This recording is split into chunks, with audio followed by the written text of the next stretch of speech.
right. Hello, everybody. Welcome to the Alternative Energy Committee meeting of April 13th, 2023. This is being recorded and held virtually in accordance with Massachusetts law. We have Montana. You're going to pass along the authorization to be able to operate the Zoom call. I think you can do that. Once you do two people, once you do myself and Steve Wenner. Okay. Okay. And thank you everybody for participating. Sorry, we're starting late. I will be taking the meeting minute notes because Debbie is out, but we will start this meeting officially at 7:53. And let's begin.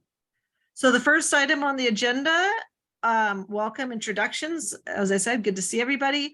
We have two sets of meeting minutes to review and approve. One is from March 16th, one is from March 29th, which was a very short meeting focused on Earth Week. Well, we start with March 16th. If you take a minute to review, let us know if you have any comments, edits, changes.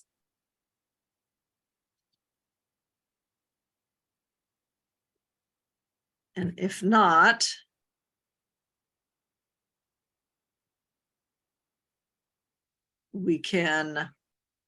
I would entertain a motion to approve the March 16th meeting minutes. Well, I'll make the motion. This is Steve Wenner. Thank you, Steve. And I'll second it. Thank you, Chris. Any discussion? Okay, we have to do a roll call vote. So I'll start. All in favor, Tanya Bodell, aye. Chris Wenner, Albertson, aye. aye. Mike Schmidt, are you on? Yeah, I'm here. Was this for the most recent meeting or the one before? March 16th. March 16th. Mike Schmidt, aye. Okay, thank you. The March 16th minutes are approved unanimously. March 29th, that was a working call related to Earth Week and trying to get out some social media. You could take a moment to review. I know some of you may not have been on the call, which is fine. I think one of us will need to second it anyways. Yeah, actually, I wonder if we need to approve. You know what? Mike, you were not on that call, and Chris, you were not on that call, right? It was Right. just Steve and I. So why Yeah. don't we defer these? I'll make a motion to defer approval of the March 29th meeting minutes until our next meeting. Do I have a second? I'll second it.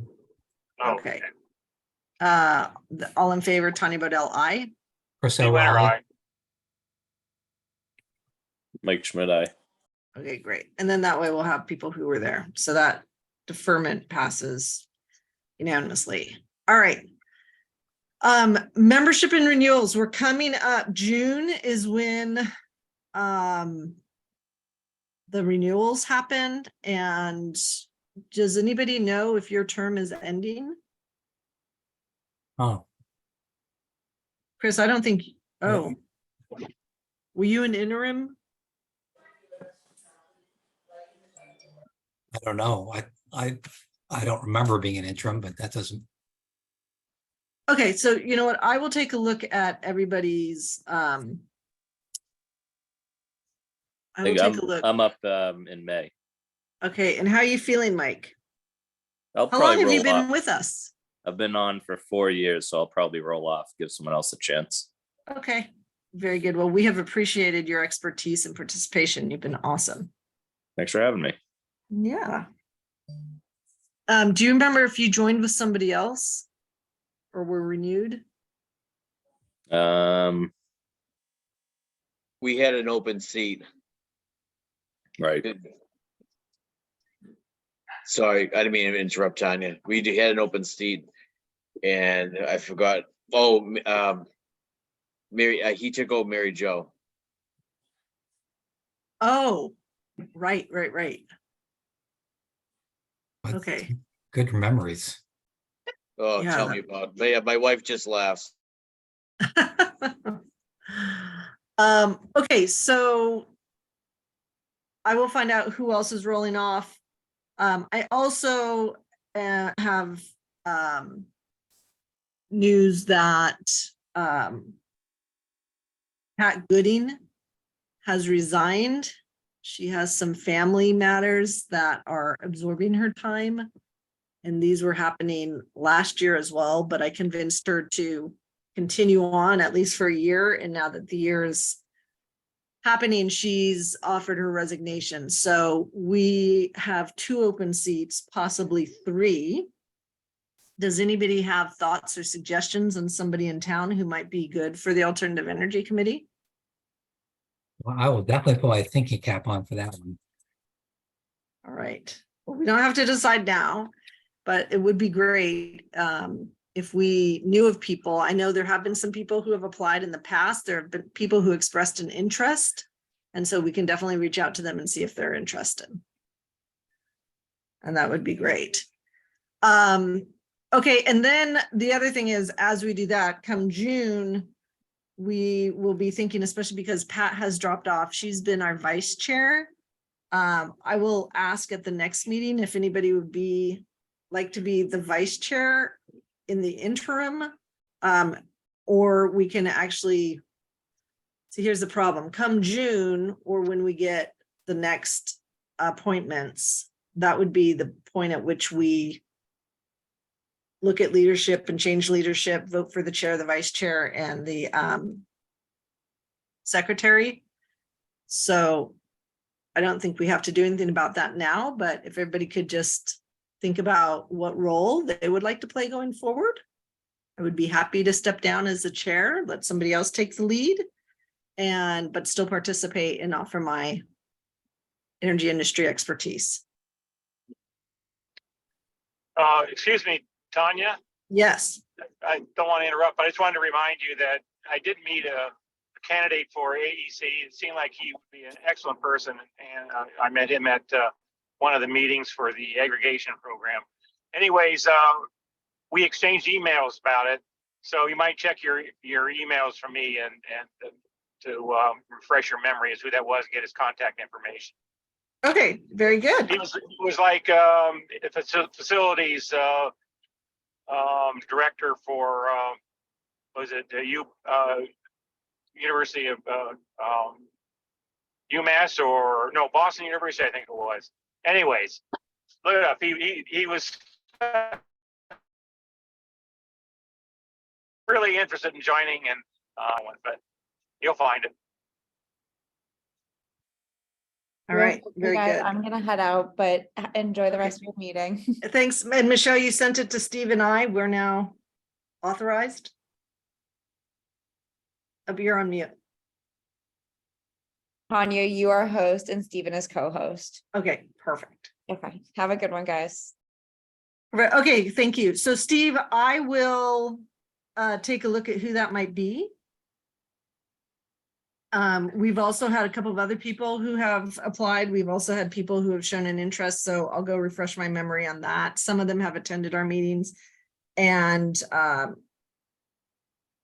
I don't know if he would do it, but Corey Evans, who has been our liaison to the select board, has chosen not to run again. So he has his term for the select board ended this year, and other people have pulled papers, and he decided that his time could be spent on other committees. And I think he might have something in mind, but perhaps we can be helpful.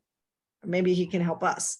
So I'll reach out to a couple of the people that have shown an interest and see if they're still interested, and try to get appointments as quickly as possible from the town, because it's just, as we know, it's very hard to maintain a quorum when you have only 6 people out of 7. And because you can only go 1 person down before you start to lose your quorum, or 2 people down before you lose your quorum. So it's easier if you can have 7 people. So it's nice to have a full committee. We're a very active committee. I'm tallying up how much money this committee has brought into the town, but it is over $1 million. Tanya, could I ask a point of order here? Yes. On the quorum, is that a majority of those who are currently on the committee, or is that of our full staff, full of 7? So is a quorum 4, or if we only have 5 members, then it would be 3? Nope, it's 4. Oh, okay. Yes. That is, and I looked that up because for the longest time, we only had 6 members. Despite tons of interest from people who wanted to join. It's just, there are a lot of things happening in this town. And unfortunately, sometimes we are not at the top of the list of things to get done, but we're trying to change that patiently. Okay, moving on to, but definitely I'd like everybody who is going to continue, and when we love that, to think about what roles you might want to play going forward. Okay, Earth Day. So Josh, I guess, Steve, do you have any update on Earth Day about the weekly postings and the status of that? Yes. Is Josh on? Josh, are you there? He's not here. Oh, okay. So I had a conversation with Josh today and Debbie yesterday. So Debbie has got together the daily message with a graphic image, and Justin's going to post that on the official town Facebook page. And is there another official outlet? But he can't do it on the Cohasset 143 Facebook, so I volunteered to do that. And the other thing is that Joan Moschino has made us a really wonderful short video. I sent you, I copied you on the announcement about that.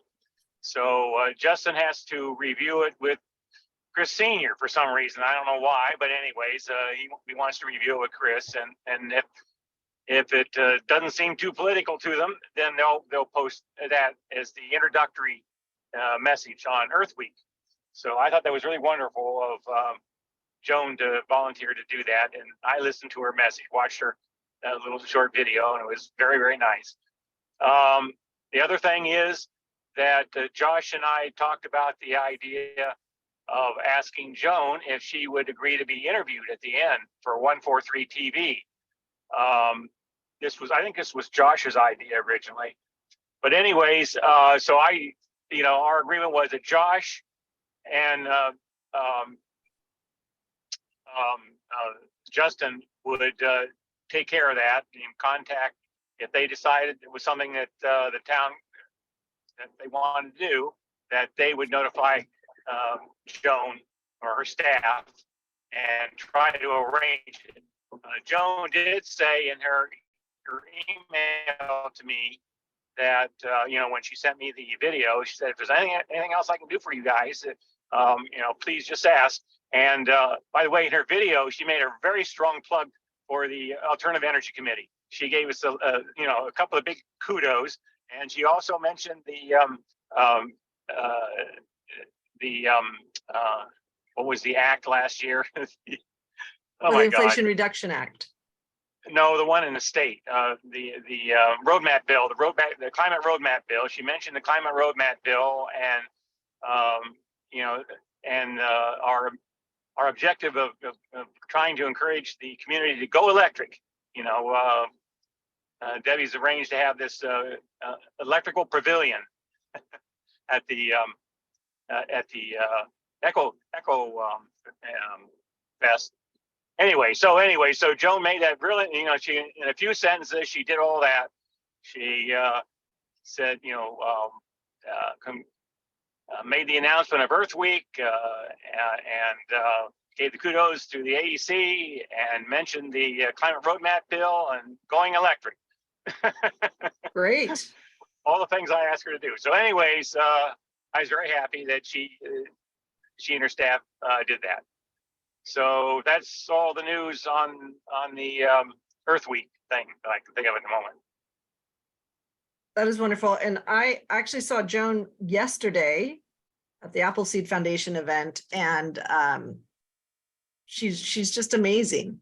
And at least she seems to know who I am. And I think that's because of the great work that Steve, you and Debbie and so much of our committee is doing. So we're definitely on her radar, and it's wonderful that she was willing to do this type of announcement. Hopefully it doesn't seem too political and it can be posted, because I think her support has been wonderful for us.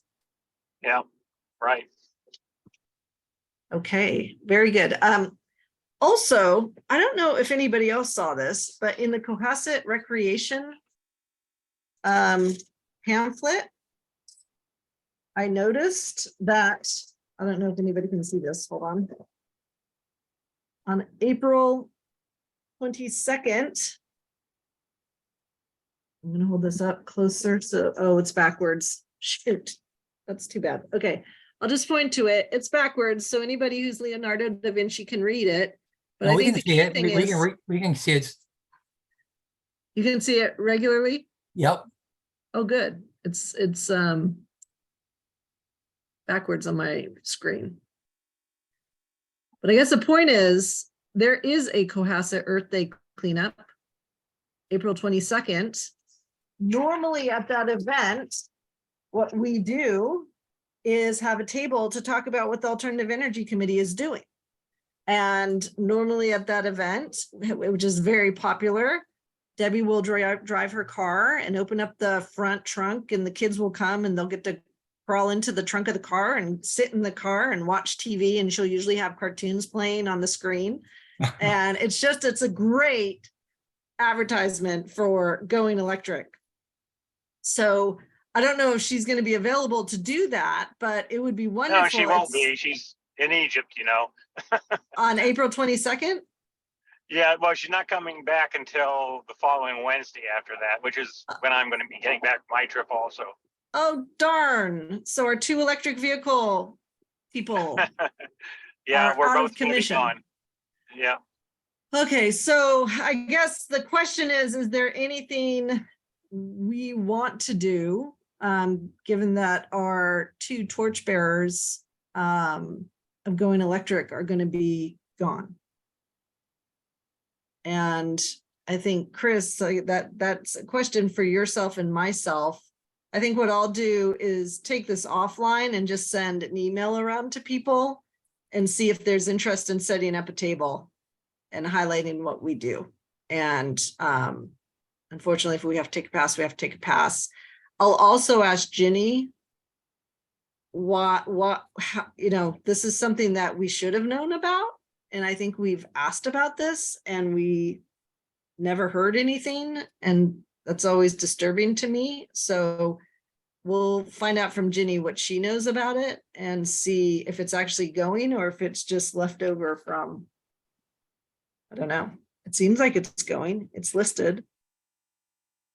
But I think normally, it's an Earth Day cleanup. So people get to go to the town hall, pick up a bag, and then they can go anywhere in town and fill it with trash. And that's the whole point of the Earth Day cleanup. We happen to just tag along. So it's really not our event, but at the same time, it's nice if we're, aware of what's going on in the town. So we'll find out what the status is, and then offline,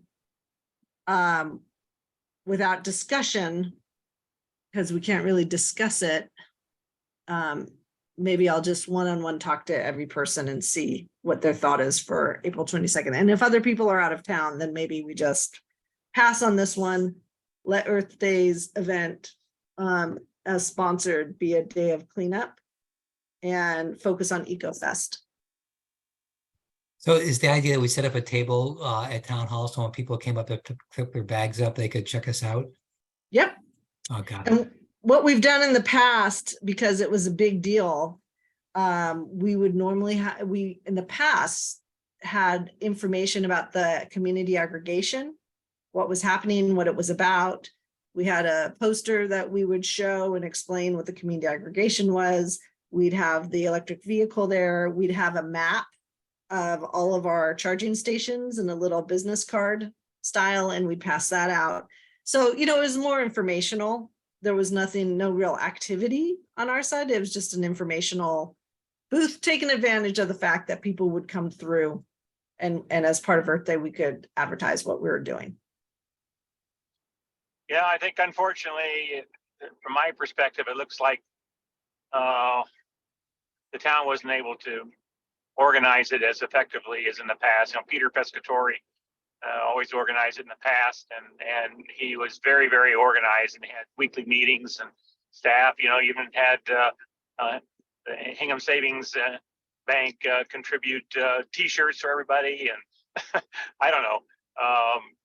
But town wasn't able to do that since Peter couldn't do it. So that's unfortunate, but Well, I know that Debbie has a lot planned for EcoFest, so maybe we just focus our attention on EcoFest and make a big splash. And and pass on the trash pickup day. Let them have their day and focus on their things. And then we can focus on EcoFest and advertising what we're doing there. Yeah, I just have lost track of what date EcoFest is. I'll put that on the calendar. You know, do you know, Steve? well, it's May 20th, and Debbie's conception was as part of that to have an electric pavilion in the auditorium of the town hall. And so there have been a couple problems with that. One is Michelle told her that we couldn't have electricity in the electricity pavilion for some reason. Anyways, and we're having a little trouble getting the vendors to want to come. So I'm not sure what the status is. Jenny Leclerc is helping with that effort. I don't know who is really in charge of it. Is it Jenny, or who is it that really? Yeah, Ginny's our sustainability director, so this should be Okay, one so of her. Yeah, so she's the chief contact there. I made half a dozen phone calls to try to get some interest in vendors to come. I called Mass Save also, and I'm not getting I wasn't able to get a lot of good response back. So I don't know who's going to be coming. And Debbie made a lot of calls, and Ginny made calls. So I'm not quite certain what the status is. I really wasn't all that interested in taking any kind of leading role in it, but I told Debbie that, I could help her out in some way. So I just made some phone calls. One idea that we had was Mass Save. Unlike last year, Mass Save can't send a representative here. The person that they have for that sort of thing is occupied at some other festival, I guess, or some other activity. So he's not available, and no one else is there. And I called the Mass Save Marketplace. I don't know if you've ever looked in detail on the Mass Save website, but they have a marketplace, they call it there, where they have all sorts of dozens of equipment that's associated with efficiency, electrical efficiency, and so forth, including this trickle down meter thing that you can, plug in behind any major appliance to see what the pattern of usage is for it. Anyways, we were wondering if Mass Save could give us a few of those devices or loan them to us so we could show them to people, and maybe with a QR code or something, a link where they could purchase them if they were interested, and we could demonstrate how they are used. Anyways, that was just kind of a stopgap if we couldn't get anybody actually from Mass Save to come there to talk about the Mass Save programs. But so I don't know really what the status is. I guess you'd have to ask Jenny to get up to date information on that. But it was Bennett.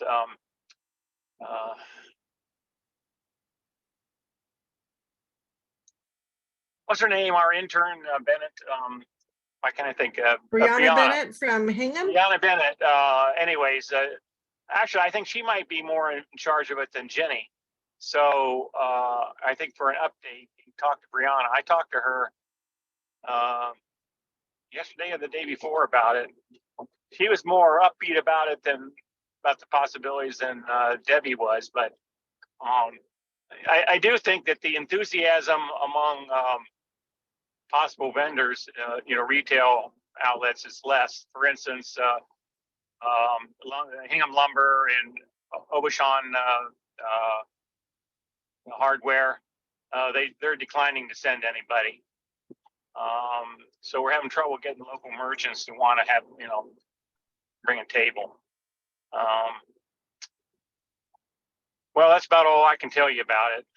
I kind of wish it were that we had more definite commitments at this moment for the thing, but yeah, I wish we get Rihanna to give us an update on what the situation is. Okay, well. Oh we'll, yeah, so I assume AEC is going to have a presence there. I'm going to be there, and Debbie's going to be there. I assume we're going to have a table specifically for AEC. Debbie was interested in doing whatever she could for the electrical pavilion. Okay, well, see. I think let's plan on having a table for the AEC, and maybe instead of doing what we normally do at the Earth Day, well, we'll figure out if there are people who would staff the table at Earth Day. I think it's like 4 hours. And if we have people who can do both, we can do both. Yeah, it looks like it might Let's- take 3 people. Judging from what Debbie's plans are, it sounds like we might need 3 people from AEC. So it'll be Debbie and I, and we need one more person, I think. from Yeah, and I AEC think we actually have to cover keep it at, the activities that we want to do. right, and I think we have to keep it at 3. We can rotate throughout the day, but we have to keep it at no more than. Oh, otherwise it'll be a quorum. Huh? And we're talking about what we did. Okay. So Okay. we probably, to be safe, should only have 3 people at the table at one time, but we can do a sign up chart. Yeah. Sign up sheet for that. Okay. All right, next. Thank you, Steve, for that update. That was very, very good. Okay, update on activities. Anything on the stretch code? How is that going? I think, haven't, Steve, you're I taking the haven't lead? pursued that. Okay, no problem. Well, what's the next activity you think we ought to do for that? We've already had a speaker come and try to explain it to us. Yep. So your thought was that somehow we or somebody has to educate the select board about it and get some kind of direction from them as to whether we should try to sponsor a motion at town meeting Yep. regarding it to adopt it or not, or if the select board didn't think it was a good idea, then I wonder if it's worthwhile for one of us as an individual to do it as a citizen's petition. But that wouldn't be nearly as effective. But anyway, I think that was wasn't that what our next step was going to be? Somehow we were going to try to propose or introduce this idea to the select board. Yes, that's exactly By the right. way, I did notice that there are a bunch of towns that have already adopted it in Massachusetts, including Boston. I think there's been several dozen towns that have already adopted. I was surprised at this early, but it seems like it's having a good reception, generally speaking, in Massachusetts. So I think like 40% of the population of Massachusetts is already in towns that have adopted the stretch code, mainly because Boston has decided to do it. So, Okay, so I think, Steve, this was exactly what we had talked about last time, which is, and I believe you offered to take the lead, to just have information that we could put together when we present to the board, and information like this. So if you just give me a date as to when you want to get on the agenda for the select board, then I'll get together a presentation, maybe make it less than 10 minutes, probably more like, what do you think would be appropriate? Well, I they don't usually think you give need to go us, into a lot of detail. they usually give us 10 minutes and we take 30, not on purpose. Oh. I mean, our Well, presentations you just are focused on. you just make the arrangements and let me know, and I'll be sure to get something together. Okay, we're scheduled. They wanted Oh. us to come talk to them after. I won't have any other conflict. Yeah, they wanted us to come talk to them after the town meeting. The town meeting. Oh, So, okay. Yeah. Okay. Yeah. They're kind of too busy with that stuff now. yeah, Okay. yeah, we have sort of 2 windows, right? Right after the town meeting and in the middle of summer and then right after the Okay. town meeting in the fall. All right. So, Okay, so we'll get on the let me know agenda for when May, you're I thinking think, of is trying to what get they, on the agenda. I just want to make sure that my wife hasn't planned a vacation for us or something at that time. That's all. okay, So just let me know as soon Will as do. you can as what the date might be. yep, okay, and thank you for doing this, Steve. You Sure. truly are a champion of these efforts. Okay, community choice aggregation. Do you have an update on that? Do we have any numbers on how many people are now part of it? Yeah, I can't tell you now, but Good Energy, Gary Vogelman did send us a tally of how many people had signed up and for each of the three options. But I can't give you the numbers now. Debbie and I'd like to do some outreach to get people now to opt up to 100%. But then I don't know. The powers at town hall are afraid that's too political. I can't fathom why trying to get Cohasset to do its bit to fight the climate crisis is too political. But anyways, that's what we would like to do at this point. And of course, you know that the troublesome thing is that, well, troublesome in one sense, that National Grid came out with their summer rates, and they're a couple of cents below our aggregation rate. So probably I'm almost positive.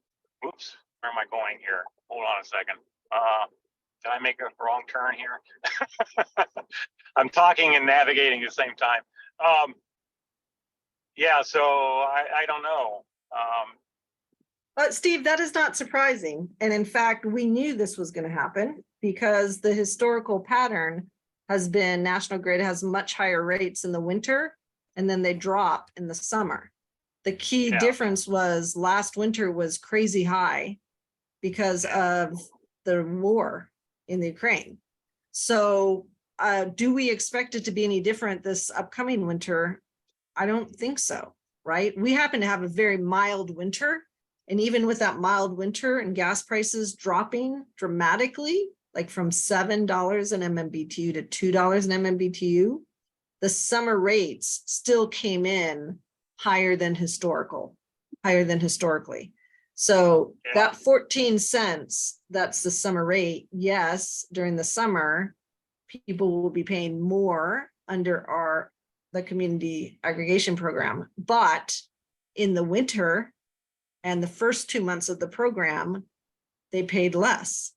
So this, depending on how much they use, the savings in the last 2 months of the winter rates pretty much cover what they're going to pay above the default rate in the summer. And then come next winter, we'll see what happens. But I don't see the conditions changing dramatically as far as Europe's demand for natural gas. And there's not going to be a pipeline built anytime soon into Massachusetts. So I think people are going to be very happy. I don't know for sure, but I signed up for it, or at least didn't opt out because I know I want to be protected in this winter. So we'll see. But that's what happens with a fixed rate. There will be months when it's seasonal, when you've got a fixed rate, when you have a fixed rate in a seasonal pricing pattern, some of the months you're going to be below and some of the months you're going to be above. And where those summer prices came out at 14 cents, I think that pretty much tells you that the high prices are not going away soon. Yeah. Well, still, it makes those people who opted out look smart because they could still, when the winter rates come around, they could jump into the program. Not necessarily. That's been our understanding. No, the thing was that if they had never opted it, if they opt out, right? Yeah, they may not get the rate. Yeah. Tanya, is 14 cents higher than the average summer? Yes. The average summer has been 10 to 11. Mhm. maybe even, I think there was one summer where it crept up to 12. So, so the 14 is higher than the average summer.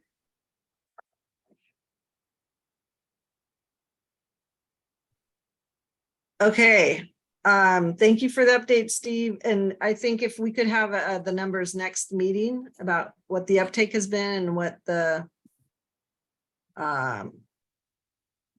where everybody is, that would be great. Or if I weren't driving around, I could have given them to you, but I didn't Yeah, do that. ahead no, of no, time. no. We're just glad you're on and making us a quorum so we can get this done. Okay, climate action plan. You know, there is no climate action plan for Cohasset.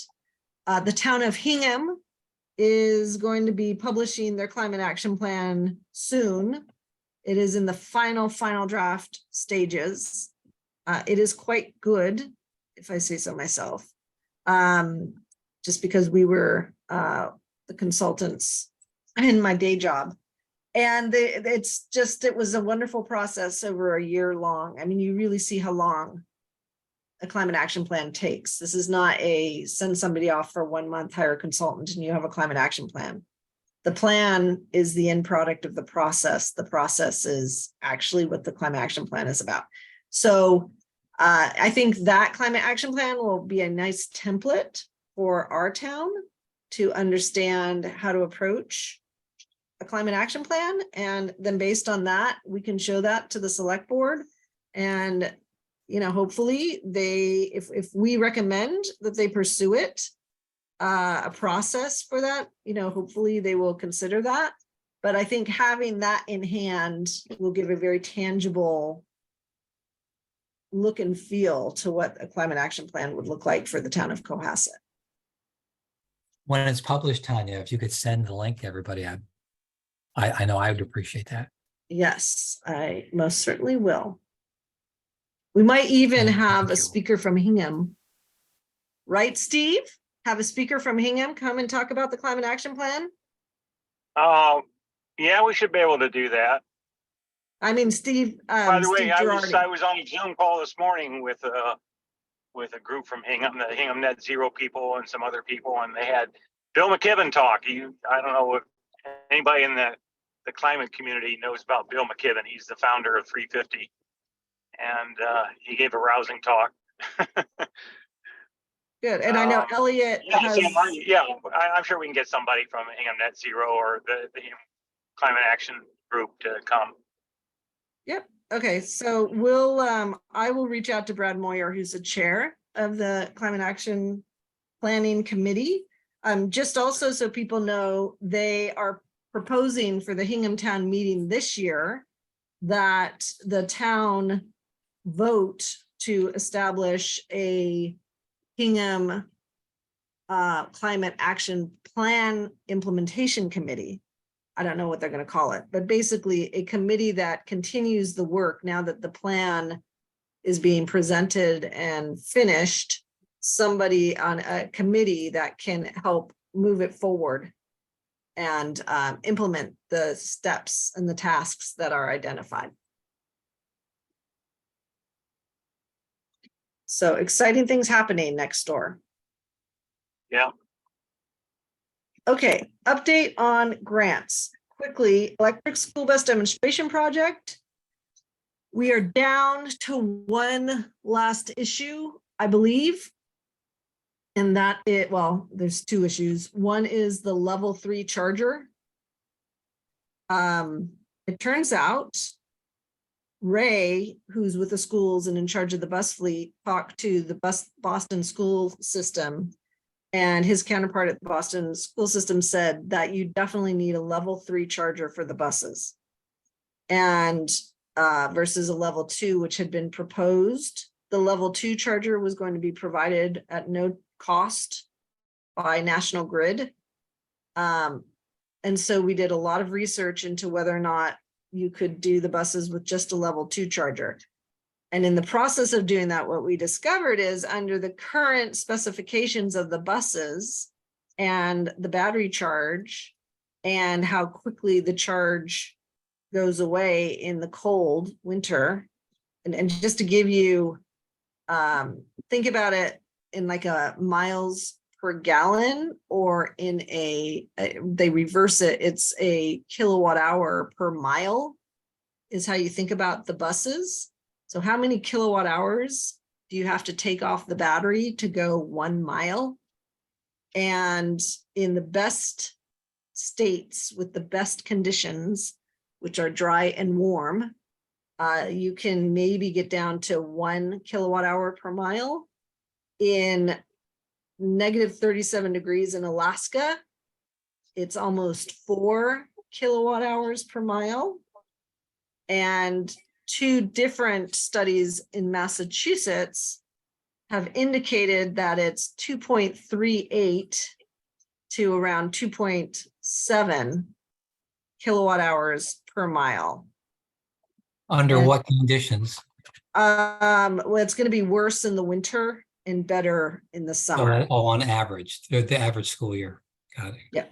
Yeah. And so it's crazy, but it turns out, just to give you the math, the bus batteries will hold 150 kilowatt hour charge. You don't want to run it all the way down. So usually when you adjust for that, you can have 120 kilowatt hours. And the town buses run, the school buses run around 40 miles per day. So what you start to see is it becomes 20 miles in the morning, 20 miles in the afternoon. So it starts to become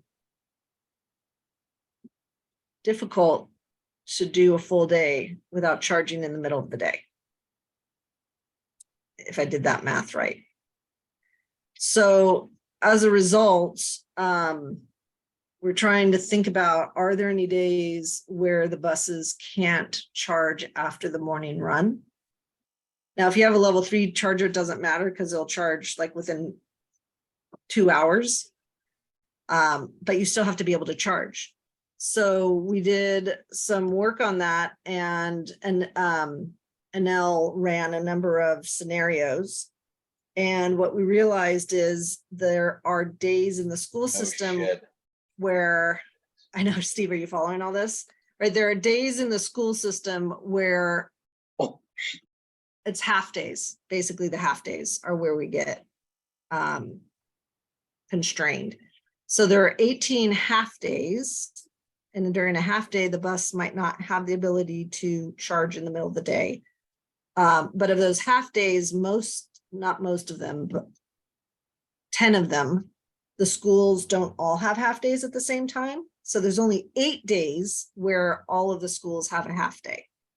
So the question is, do we have the ability to operate around the constraint under a condition where you're going to have the school bus charging in the middle of the day, or be ready to charge in the middle of the day?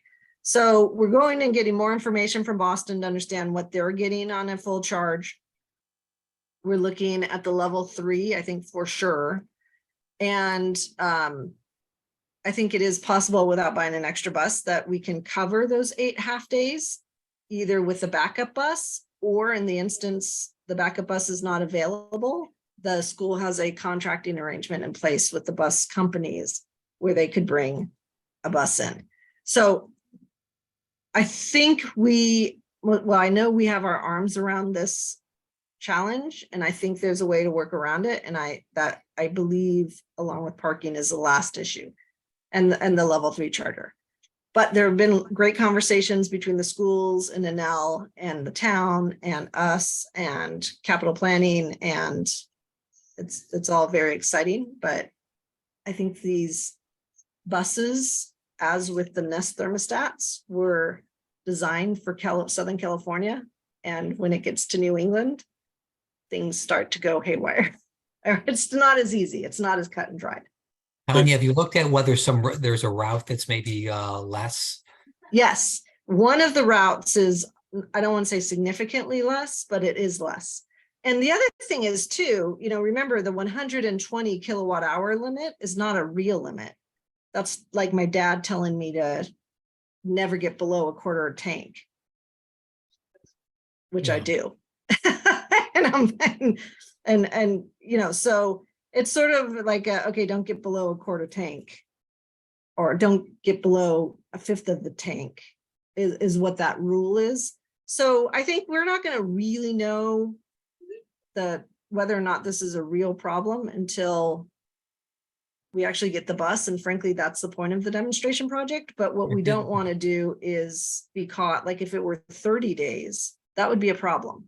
But I think that we're down to 8 days where there might not be time to charge in the middle of the day if that's needed. And during the fall and the spring, I don't think the bus will need to charge in the middle of the day. You might do it just to be, just to create a pattern. But I think the issue is in the dead of winter, when the battery is going to take more miles or more kilowatt hours per mile. So it might not be 8 days, it might be only 2 days, right, where we have to worry about this. So, but we wanted to tabletop exercise this just to make sure we're not putting ourselves in a bad position. And I think it's doable. I think it can be worked around, but I think, we just need to keep learning more information. But my hope is we can tick and tie these final loose ends. Tanya, so Hingham, we just bought 2 DC's fast charges for the town and for public use, but I just gotta let you folks know that 2 charges during public bid was they came in at 121,000 before install. Ooh. So the install, I think is about 50 grand. But so Hingham is actually, I think they're getting 2 small buses. So it's $175,000 to install a level, buy and install a level 3. Right, but we got grant money to do it too. Okay. Did you So, say but- was that for 1 or for 2? That's for 2. Okay. So we're still talking about 90,000. Yeah, I think the grant was for 50, if I remember. Okay. But the Hingham school system, I think they did acquire 2 small buses for trying out. Yep. Well, look, I mean, I think, Anel said multiple times on the call, we're learning together. That's the point of a demonstration project. And they're learning about New England, and they're learning about municipal timeframes. And now they're learning that you have to have a level 3 charger. The good news is Enel produces not just a level 3, but a Mama Jamma level 3. It's called their juice box. So the question is, are they going to try to upsell us the juice box, or are they going to contribute it to the project and then take it back at the end of the project? I don't know.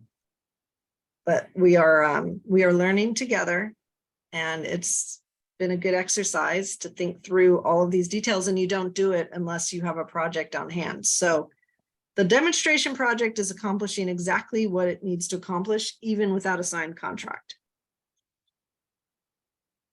They like that. Yeah. Learning before we even have the bus. Yeah, terrific. it's terrific. So that's the point of this. So that's the update on the electric school buses. The Mass CEC batteries for Harborview. As you know, we've had $20,000 sitting and waiting for us to sign a contract to get it. And at this point, the responsibility for that has been put onto Ginny, and Ginny has been tasked with getting 3 and I'm not sure if they're official procurements, but we have not signed the contract for the money yet. Mass CEC would like us to sign the contract before the end of the fiscal year, which is either the end of May or end of June. So it's coming. And Chris Senior, the town manager's position is before we accept that money, we have to know that it will cover the costs. To know that it covers the costs, we have to do a procurement. The procurement does not have to be a formal RFP. It just has to be getting quotes from 3 companies about the price and the installed cost of the system. And if it is funded by the $20,000, we can proceed. And if it comes in above, then we either have to try to get grant money, which we sort of have lined up potentially to cover the increment, or say no to the money. And so at least we've made progress on what the roadblock is and what needs to be done to overcome it. And we So have that- somebody in charge of that. So the roadblock used to be the legal review, so that's done? Is that, That is, yes, that is done. okay, and It's Ginny been is, done for a while. and Ginny is the procurement person for the town, is that? No, Michelle Leary is the procurement person, and I think Michelle's just been slammed is Uh-huh. part of the challenge. And I think that, Chris has now put this onto Ginny, because I put onto Ginny, find out why we can't get this done. Like, this is exactly what a sustainability director should be making happen, and that's in your job description. And she totally agreed, and she said, I'm on it. And she started doing a lot of research and pulling together numbers that showed that we could do it for under 20,000. And Chris said, we actually need bids to do that. And so now she's trying, when she comes back from vacation, she's on spring break, she's going to reach out and find 3 vendors. So if anybody knows a vendor who sells and installs the backup batteries, it'd be good for us to give Ginny those names and that contact. She just needs to have 3 to reach out to them and get a bid on this. I think the folks who did my solar panel that does this work. So Ginny, what's Ginny's last name? I'm not. She's copied on our agenda emails. Great, And all right. meeting minutes. I'll reach out to her with the name and also ask her if she could use my help in any way. Chris, thank you. And I've reached out to Paul Schubert, who has 2 power walls in his garage. And he said that was installed by Tesla, but I don't think Tesla does the installations anymore, but maybe I'm wrong. So these are would this be potentially a Tesla power wall? It can be whatever. The Tesla Powerwall is one thing. It could, if there's another type of backup battery, it could be another type of backup battery. We're just looking for quotes on what would be the battery and how much would it cost to purchase and install them. But I'll call my solar company tomorrow, gets to the lay of the land. Okay. That's the name of the company, Lay of the Land? No, I'll get the lay of the land Oh, from okay. I was gonna say, Mass Renewables. okay, perfect. Perfect. That's a And if good name. anybody else has a lead on that, please send that to Ginny. Just will help her get this going. Perfect. But Steve, Chris, thank you for taking the lead on that. Maybe also, just since you volunteered, if you could call Tesla and see if there's somebody Sure. at Tesla, and just see, or even ask Paul Schubert, who at Yeah, Tesla do you I'll deal with? call Paul. Paul would be love to get find out for us. Yes. Okay, that's great. I've already emailed him, so he knows we're on this, but that would Okay. be great. And Great. Home Depot and Lowe's might have somebody. Really? Okay. By the way, Okay. I called both Tesla and Lowe's to see if they would send somebody to the EcoFest, and haven't heard back. Okay. Let's just, for this call, Chris, why don't you just focus on the backup battery and install for it's the equivalent of a house. It's just the common area of Harborview. Okay. All right. Chris is on it. We can make this happen. And then we have to make sure Taffy is on board, and the board of Harborview is on board, and the executive director is on board. I've already spoken to them multiple times about this, including Barbara. I forget her maiden name, but Stasko's wife, and they seemed very excited. I think the executive director was a little bit concerned, but it doesn't mean they need to stop having their backup generator in the winter. This can cover the winter, but it also can cover the summer and fall and spring. Should I give Bobby and Taffy a call, just let them know where things stand? Yeah, Chris, if you could do that and just let Yeah. them know, after we've been waiting, we're now finally moving on this and we want to try to get it done before the end of the fiscal year. And the contract requires us to get it done before the end of the year. It has to be installed and money spent before December 31st. But we want that, we should aim to have it installed by, as soon as possible. If we could have it ready for the summer, there are always outages in the summer. And most certainly there are outages in the fall. So I think as soon as Ginny gets back, if we have the 3 names for her to call and we're ready to go, we'll be in good shape. We can get the contract signed, have the money ready for us, and then pull in the installers. And if you could reach out to Taffy and Bobby, that would be wonderful. How big is the battery we want to install? Do you know? It's a typical Tesla battery. So if you go onto the Tesla website and ask about the power wall, it'll give you the dimensions. All right. So just a typical Tesla Powerwall install. Yeah. Okay. Or equivalent. Okay. Great. Or equivalent. And 2 of them. I think we have 2 of money them. for 2. And this is where potential negotiations come in, because it is possible, based on what I've seen, that the price for a total install could come in from, $17,000 to $22,000. So it's right around that range. And if we can get extra money for 3, the price per battery goes down and the install cost. And might how also- could we get, where are we potentially gonna get it more than the 20,000, same place? Nope. So I will reach out to the Affordable Housing Trust. The Affordable Housing Trust has $10,000 from when Fletch 2 was in town. And it is earmarked for the Affordable Housing Trust to use. And our primary affordable housing building is the Harborview. So I think it's a perfect way to spend the money, or maybe what we ask them for, if we don't ask for the full 10,000, we just ask them for whatever the extra is that we need to cover at least 2.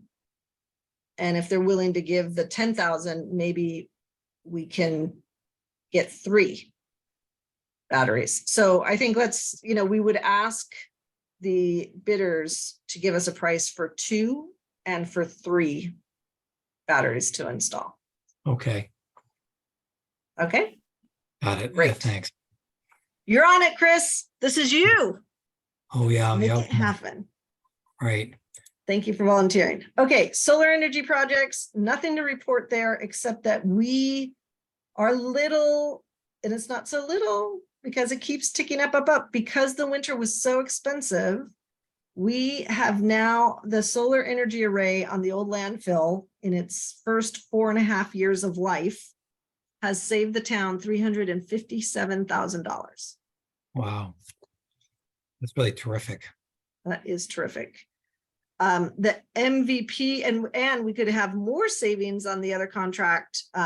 This, fortunately, the slowness of the town is not the roadblock, but we do want to look at the credit agreement for Stop and Shop. That's still an offer for the town.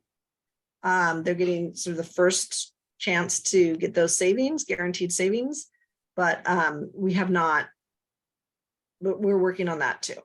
So the solar energy projects clearly save us money. We should be getting as much as that as we want. And every new roof that's built, like the library, the roof is being replaced. We should be paying attention and thinking, okay, now let's have somebody come and look at how much would it cost to put solar on the roof and feed directly into the building, because that's the way we save the most money at this point. So that's our solar energy stuff. The MVP grant, I don't know what's going on with that. Ginny's going to report on that next meeting.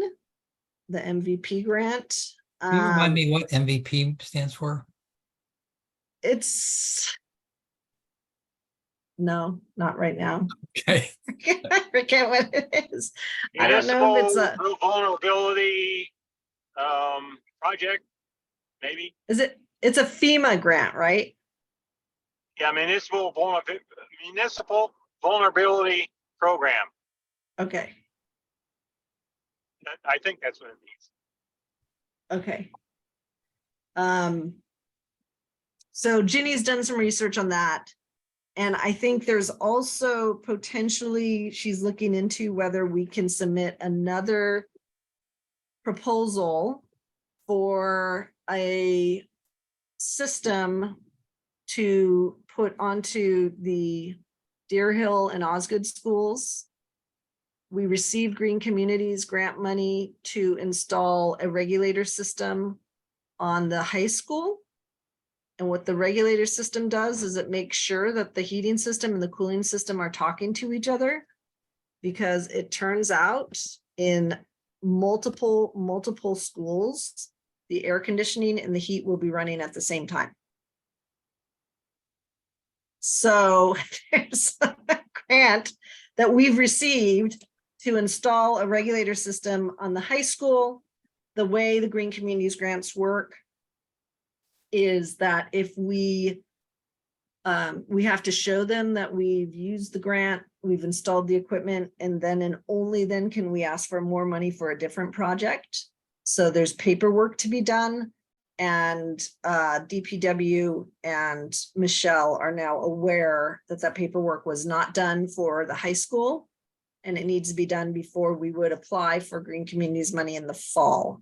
So Ginny is on top of that and is looking to get the same system for Osgood and Deer Hill, because the DPW wants to be able to have the same system, almost the same year of manufacture, just to make it easier to operate and maintain. And I also want to say, because I went on to the website to see how much money we've gotten from the Green Communities program. And I'll put together some charts for our next meeting and to let the select board know, although I think we have to be careful. So our town has received $850,000 from the Green Communities grant program for these types of energy efficiency investments. Oh, boy, well, I'd love to, does everybody, I'd love to know what's on the list of how we spent the money. Oh, I'll send it around. How about that? Tanya Yeah, will and send around. Are we keeping track on the return on that money? Are we? No, because that's the other thing. Not only have we gotten the money, but we're saving energy because of those investments. And there's no easy way to know what you have to estimate the but-for world, right? So there's no easy way to track what the savings are. Oh, But I'm sure Mass CEC has some estimates of what the savings are. great. Yeah, so 850,000, and I did do a quick check, and this may or may not show up in a chart. I have to be careful for obvious reasons, and you'll see why. I did do a quick eyeball check. I'll send you around the whole thing. And if you look at our 8,000 person town versus other 8,000 people towns, we have a lot of money. We have been on top of this. So it's nice that Ginny is focused on this and trying to see more. It may be she's unable to apply for money in the fall because we were coming up against our cap. But the cap may have moved. So she's going to find out. And if there's still money for us to apply for through Green Communities, we will do that. Okay, so that's exciting, exciting, exciting. So I'm going to do for the meeting with the select board in May, I'm going to do a tally of all of this money that our committee has brought into the town. And it obviously exceeds $1 million. I think it might even be approaching $1.25 million that our committee has brought into the town. And we should be very, very happy about that. Do you think they'll offer us a raise? Yes, they'll give us a 20% raise on our salaries. Maybe 100%, Chris. Yeah. Maybe they'll give us 100% raise. That's really good. That's big. That's a big number. Yeah, just for everybody who's watching this after the fact, because believe it or not, there are people who watch it after the fact, and we appreciate that you do. None of us make any money, so 100% raise would be still zero. Yeah, well, it's very good to clarify that, Tanya. Just our disclaimer, but we can dream about it. 100%. Ooh, that's so much. Maybe we can dream about getting a budget for the AEC also. Apparently we don't have Zippo budget. Did we look at that? Because Yeah, well, Debbie did. She said we have, I guess Michelle looked into it and told her that, no, we don't have any money at all. all right. Well, it's too late, I think, to go for this town meeting on that, but we do have, thanks to Joan Machino, we do have a sustainability director. So in a way, we do have a budget, just not from the town. It's been given to us by the state to pay for the salary of Ginny. Well, I didn't know that. That's great news. That's interesting. Yeah, that's fabulous. Yeah, so Ginny's salary is paid for by Hingham, gets 2/3 of her and we get 1/3. And Hingham pays her and 100% of that comes from the state. Yeah, I think Debbie is looking for some chump change just to pay for incidentals for the Eagle Fest, et cetera. Well, there is, I will, yes. I will look at the budget because I believe there was money that was earmarked for what we are doing. However, that might have gone someplace else because it was vague enough in the description. Okay, so those are the grants, and we're going to make sure people know how much we have saved this town or brought in for this town, not just saved, because there's also savings on top of that. But from a revenue perspective, it's pretty impressive. Okay, and savings, I guess, with respect to the credits from the solar energy array. Okay, marketing and social media. I think unless there's anything anybody wants to talk about, we have already talked about the weekly postings for Earth Day. Josh isn't here to talk about what he's doing. Is there anything anybody knows about marketing and social media that we want to talk about? Okay, hearing none. Data report. I don't know the charging station information. That's normally Josh, but the solar energy array, as I said, has exceeded 350,000 in savings to the town. Are there any matters not reasonably known in advance? Okay, so here we are at 9 o'clock.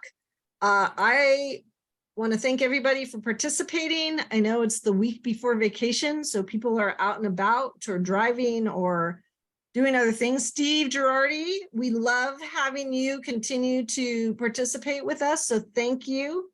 And just by the way, quickly for the records, I was talking to my wife when you heard that. Wink, wink. She was just showing me a picture and I was like, no, I said, no way, but sorry, it's just bad No, timing. You know what? The timing was perfect because I was talking about how the electric school buses needed level 3 chargers and you said, oh. I realized that. I'm so sorry. No, but it's perfect because that's exactly how we felt when we learned that. So, there was perfect commentary and inadvertent or otherwise. Okay, so thank you, everybody. And I would entertain a motion to adjourn. I'll make that motion. Thank you, Chris. And do I have a second? I'll second it. Thank you, Steve. We don't have to do a roll call vote. For all in favor, raise your hand or say aye. Aye. Aye. Mike, we need your aye. Aye. Perfect. All right. This meeting is adjourned. Thank you again, everybody, for your participation and all of your hard work. Thank you. Have a All good right. one, everybody. Thanks, Thank you. everybody. Bye.